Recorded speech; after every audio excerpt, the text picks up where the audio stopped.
Bien, señores, aquí estamos de regreso con Matinal. Gracias por seguir en sintonía. Vamos a darle la bienvenida a nuestro invitado del día. Se encuentra con nosotros el señor Mauricio Orue Vázquez, diputado de la Alianza Liberal Nicaragüense, quien se encuentra de visita en nuestro país. Espero haber pronunciado correctamente el apellido. Bienvenido, un placer tenerle con nosotros.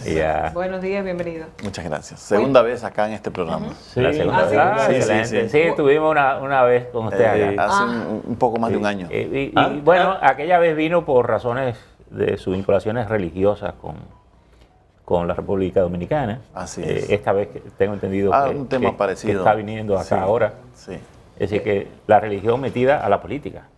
Interesante. Sí, más bien es buscar la forma que participantes en la política nacional también sean parte de la iglesia. Es decir, la iglesia evangélica involucrada en la política desde aspectos más trabajados, no así tan emergentes y rápidos, sino con una agenda que se pueda desarrollar con el entrenamiento, con el conocimiento y con la capacitación adecuada para poder influenciar en los votantes y desde las iglesias no sentirse relegados, sino participar, pero participar de forma bien entrenada. Esa es la idea.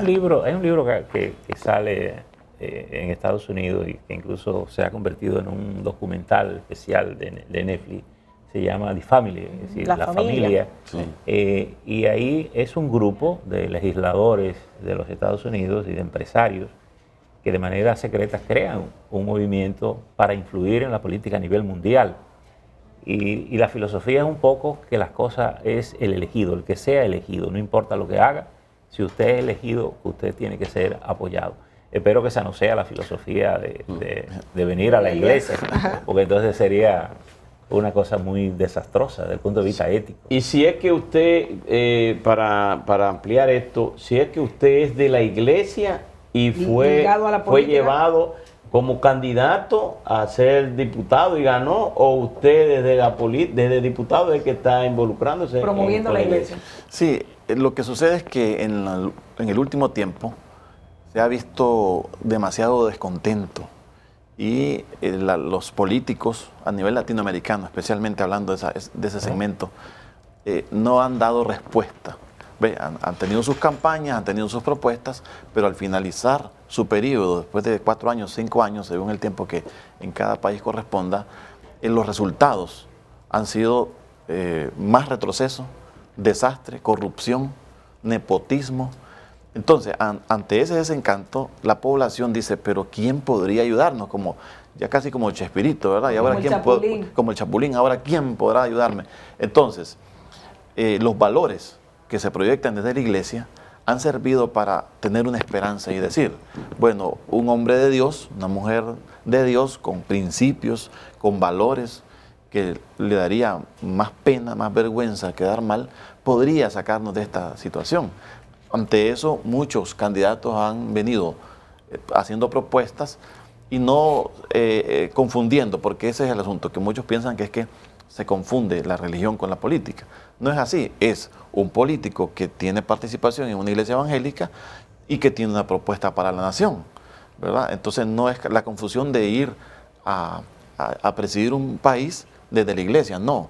Es una persona miembro de una iglesia con principios, con valores, que puede dar una esperanza. Sin embargo, en Costa Rica se vio un caso bastante similar a eso que estamos describiendo, cuando, si no me equivoco, Fabricio Alvarado estuvo corriendo a la presidencia de la República, pasó a la segunda vuelta electoral y Carlos Alvarado ganó en tablita. Y no solamente era claramente orientado a una línea religiosa, era pastor, sino que generó grandes controversias. Incluso su esposa salió hablando en lenguas en un video en redes sociales. Sí, así es. Ahora, ¿cuál fue la motivación del país, en este caso de Costa Rica? Que había una propuesta contraria a los principios conservadores, que era el observar la agenda LGBTI y la contrapropuesta de ir contra esos principios. Eso llevó tanto a esa problemática y a esa situación de campaña que polarizó el país, e incluso llegó un momento en que los temas de la agenda fiscal, temas sociales pasaron a un segundo plano. Pero eso es lo que queremos, así resolvemos los problemas, porque resultó evidente luego en la segunda vuelta electoral de Costa Rica que habían serios problemas de fondo con ese candidato. Es decir, por la falta de experiencia en ese caso.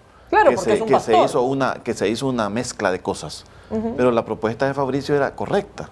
Era una agenda muy, muy propositiva. Pero claro, ahí muchos medios de comunicación, la misma población, confundida con una aparición, por así decirlo, de un candidato que emerge desde la iglesia y que no ha sido la experiencia de ese país. En su caso, ¿usted fue primero de la iglesia y después vino a la política, o usted era político y terminó en la iglesia? No, yo participé por 25 años como pastor. ¿Usted fue pastor? Sí, yo fui ¿Ya pastor. no lo es? Bueno, en el ejercicio no. Okay. En el ejercicio no, desde hace más de, creo que 12 años. Entonces, cuando yo llegué a la política, ya no estaba ejerciendo en el ministerio pastoral. Ya estaba en otras pero se sentía con valores de la iglesia siempre, como para actuar igual que ahora, ¿No chocan de alguna forma el hecho de Alianza Liberal Nicaragüense, los principios o la forma de ese partido con tal vez el mensaje que quieran transmitir a través de la iglesia? Y se lo digo porque he estado chequeando algunas de las cosas dentro de la Alianza Liberal Nicaragüense y tal vez pudieran contradecirse o ser contraproducentes. ¿Esto no le ha afectado tal vez el tema de los valores que ustedes quieren aportar como iglesia a lo que realmente son los cánones o las directrices de su partido? No ha habido confusión. Ahora, en el momento en que participamos en la campaña, lo que más necesitaba la Alianza Liberal Nicaragüense era un candidato visible, participativo e influyente que le diera una esperanza a la población. Entonces, el tema religioso quedó en un segundo plano y nos pusimos a trabajar en función o con la idea de proponer al país una agenda política diferente. Mire, en la República Dominicana conocíamos a Daniel Ortega con una visión diferente a como está ahora, como un presidente sandinista, que fue luchador por las reivindicaciones, pero en los Estados Unidos incluso lo declaró como un dictador. ¿Cómo han podido sobrevivir ustedes, los nicaragüenses, con este cerco económico, comercial? ¿Cómo está la situación política de ese país? Denos una radiografía sobre lo que está pasando en su país. En Nicaragua se ha venido generando una seria crisis sociopolítica que parte del 18 de abril del año 2018 de una forma bien acentuada. Daniel Ortega llega de nuevo al poder en el 2006, ganó en noviembre del 2006 y comenzó su periodo en el 2007. ¿De 5 años? De 5 años.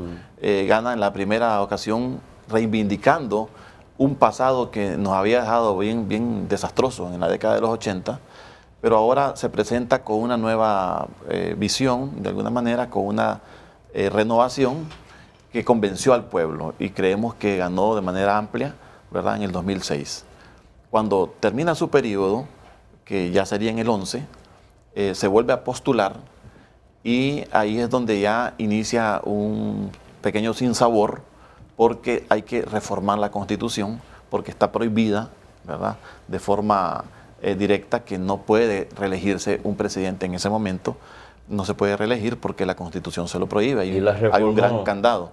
Entonces la Corte Suprema de Justicia falla a favor de él, que sí puede participar. Es decir, no pasó por el Congreso o por la Asamblea Nacional una reforma a la Constitución, sino que se dio a través de un fallo del tribunal, en ese caso de la Corte Suprema de Justicia. Lo que entonces ya lleva al país a un sinsabor porque... ¿Y qué se supone? Que él controla la Corte. Así es, ese es el hecho. ¿Hizo lo mismo en el 2016? No, porque ya había quedado establecido... Abierta. Estaba abierta, indefinida. Sí, que ya es indefinida. Y hasta el momento se encuentra en esa situación. ¿Su esposa es la vicepresidenta? Su esposa es la vicepresidenta. En el primer periodo, su esposa era la secretaria de Comunicaciones del gobierno, pero ya en el segundo incluso también estaba en ese mismo cargo, pero ya en el tercer periodo, porque él está en su tercer periodo, ya ella corre como candidata a la vicepresidencia. Mira qué interesante. Entonces, eso ya va llevando al país a una situación difícil, ¿verdad? Hay mucha inquietud de la gente, un poco de inconformidad, y eso resulta ahora en una crisis que se rompe, pues, ¿Cuál es la situación de Rosario, la esposa? Que hay que decir en su honor que es una figura política también, porque sí, claro. fue incluso guerrillera en el Frente Sandinista y poeta y todo. Obviamente tiene aquí, la mayoría de la gente posiblemente donde la ve es como que la esposa del presidente, pero es una figura política. ¿Cuál es el aprecio que tiene la gente con ella socialmente? Bueno, dividido, porque su partido tiene una apreciación totalmente de acuerdo con su gestión.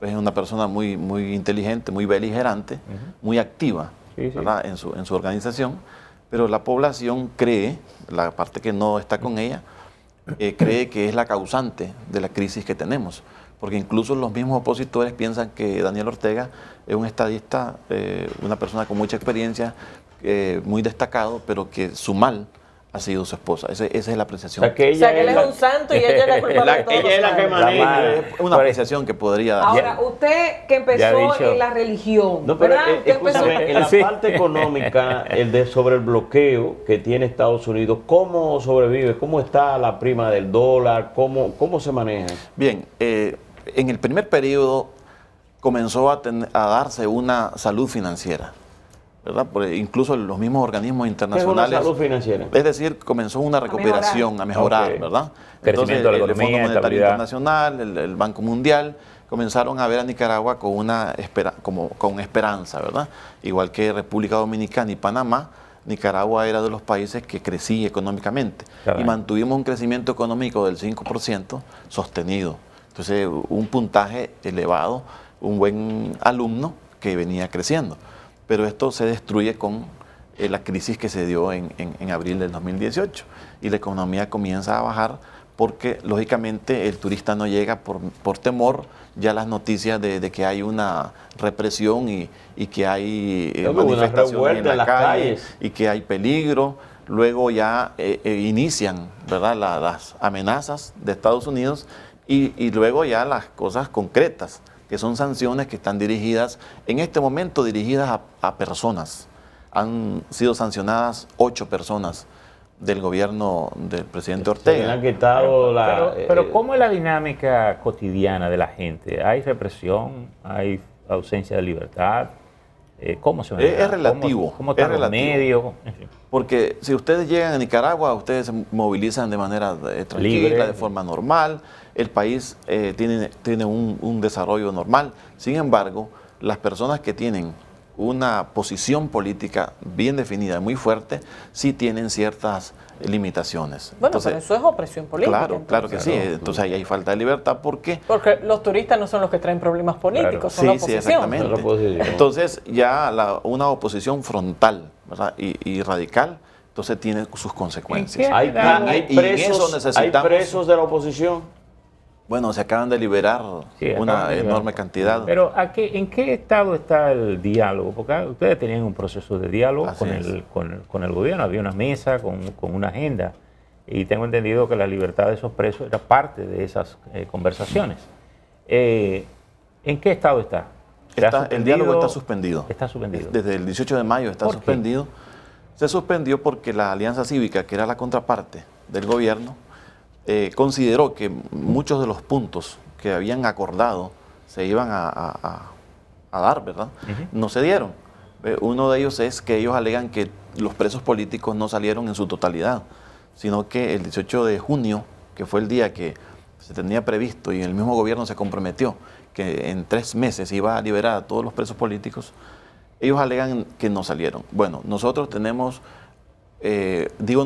otro segmento opositor, una percepción diferente, porque creemos que la Alianza Cívica también tiene su posición, de manera de que no es la que todo el pueblo está necesitando. Es decir, Alianza Cívica sería la principal fuerza opositora. No es un segmento. Ahora, ¿qué sucede? Que la Alianza Cívica está compuesta por empresarios.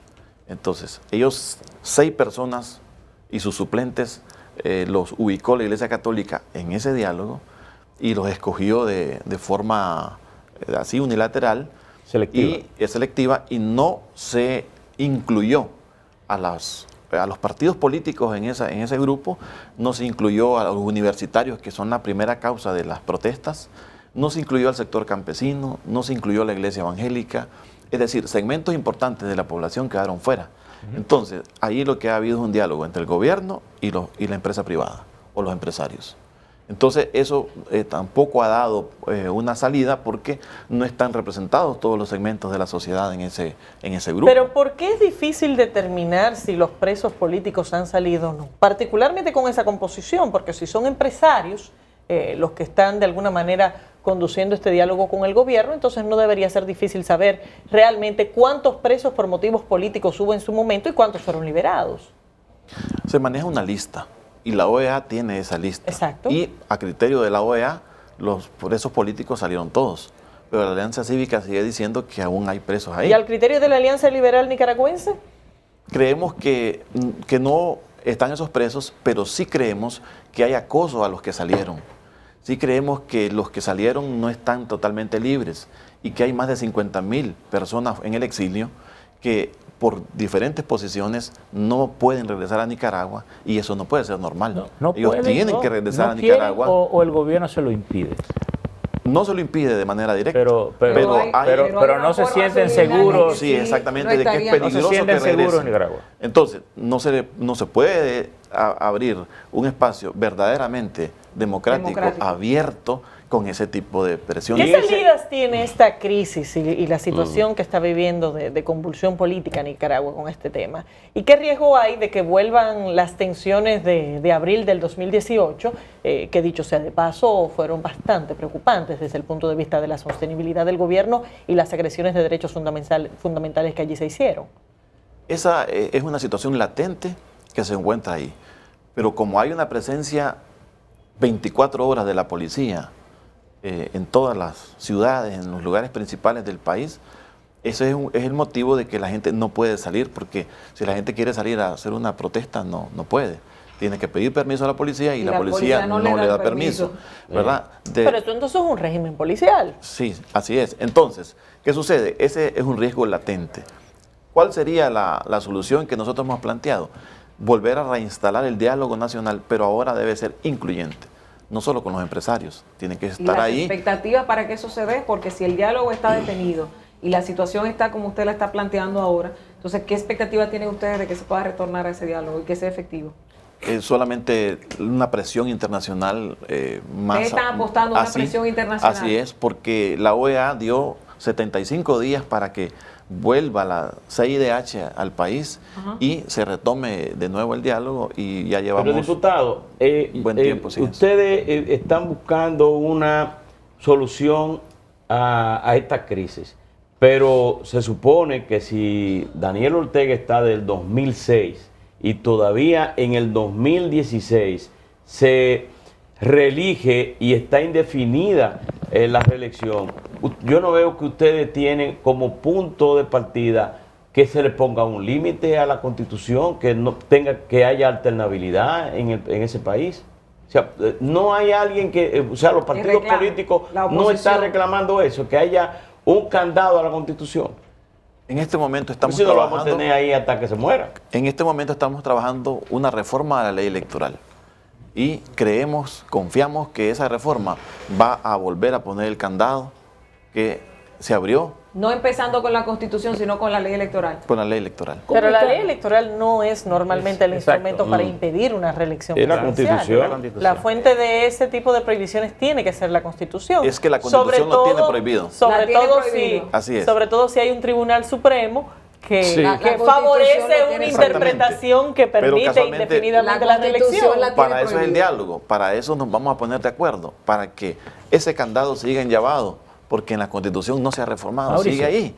Entonces, simplemente que pero interpretada de forma distinta. El tribunal que falló, que vuelva a fallar y diga, Mauricio, volvemos a lo anterior. Bueno, quizá habría que ver la Constitución y ver cómo lo plantea para saber si el tribunal tiene espacio. Y ver cuál fue el nivel de creatividad. Sí, exacto, para ver cuál fue el nivel de creatividad, porque abrió la posibilidad.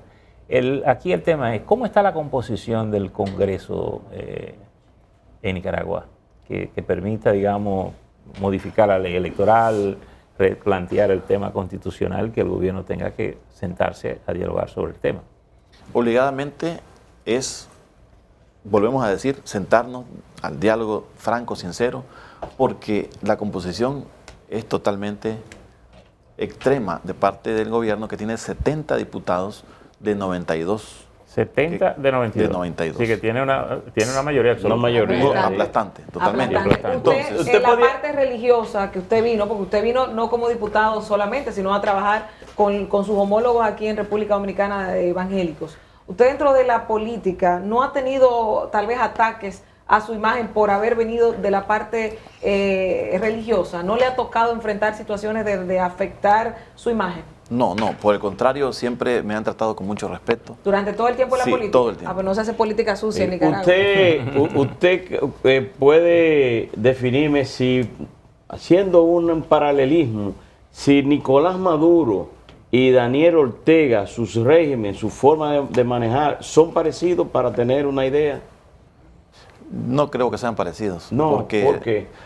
Es decir, la posición de Nicolás Maduro, desde el momento en que él es ungido por Chávez y tomado de manera emergente, no lo hizo tener una experiencia como para dirigir un país.